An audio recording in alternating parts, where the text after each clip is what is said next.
So I had moved into this apartment complex with my sister. She had just graduated with her degree in nursing. Little small town girls coming to Houston. Unbeknownst to me, my husband was moving into his apartment at the same time.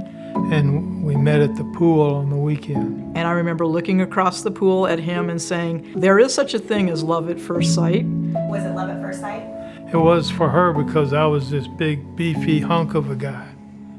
And I thought, what a kind of a Greek god look that he had to him. He was really hot, so to speak, nowadays. She invited me over for a dinner one night. She cooked this home-cooked meal, and that was it, It wasn't even a year. I think we met in June, we got married in March, and then we just hit it off, and we've been inseparable ever since.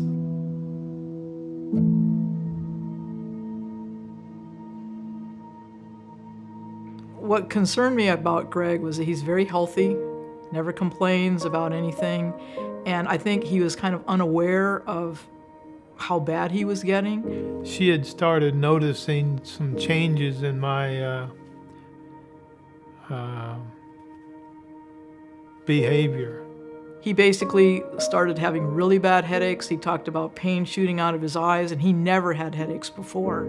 He fell in the bathroom one time, and he fell outside in the yard another time, and he just kept getting worse, and I was getting more and more concerned. And I was talking to my sister over the weekend, who's a nurse. Karen was telling her all my symptoms, and she said, take him to the ER right now. As it turned out, when we got there, they took me back and they did an MRI. What? He's got a brain tumor? So he was admitted. They needed to wait for the swelling to go down. They took a tennis ball-sized tumor out of his head, and then he was dismissed like 3 days later, and we thought, okay, he's on the mend. But we wanted to go to MD Anderson because we feel that that's the best place. We've lived here in Houston for well over 30 years, and we know if you have a cancer diagnosis, that's the place to go. Finding the right team gave me hope. So I think for James, it was important that he try to do something to give patients hope that a cure could be found or that a cure is coming.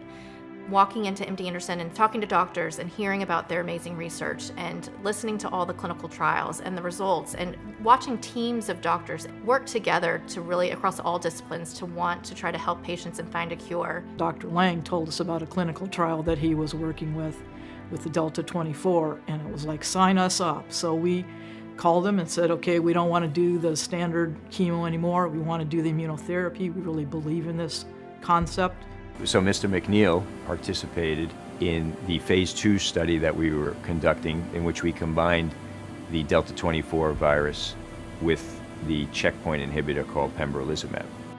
The virus, called Delta 24, was engineered at MD Anderson by Dr. Juan Fuejo.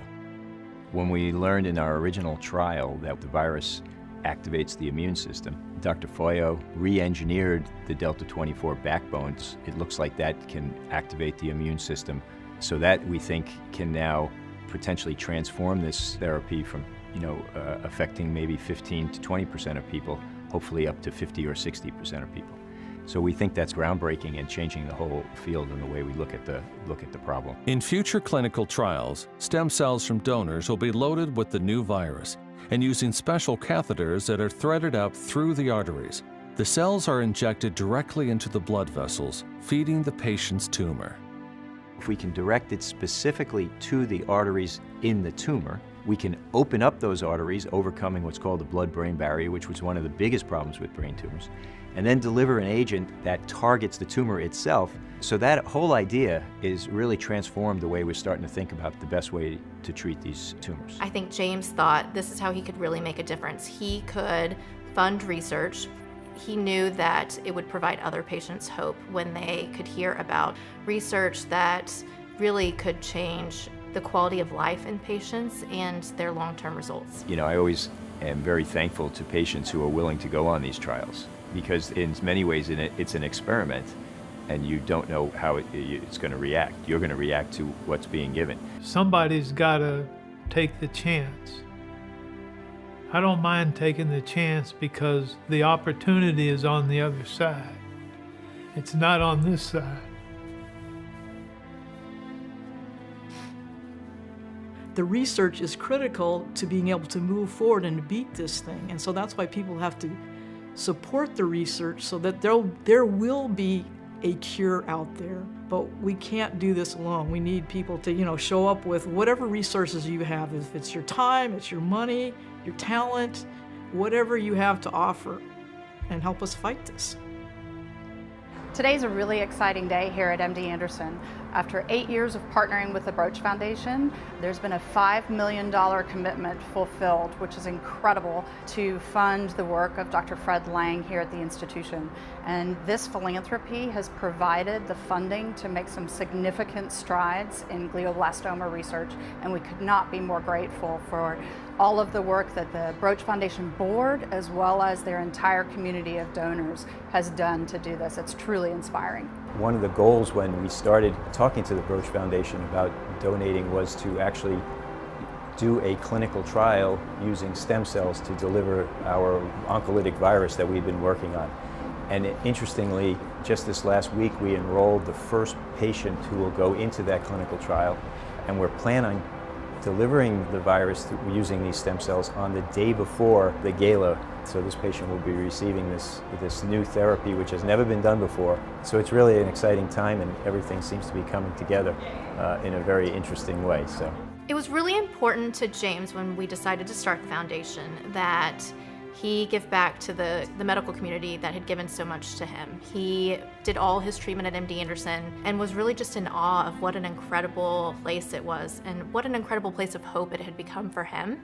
Because all the money we raise is local, it was important to him that we keep the money locally, but more important that it go to the institution that took such good care of him and that had provided him so much hope during his journey. We have amazing donors that come back every year and help fund research.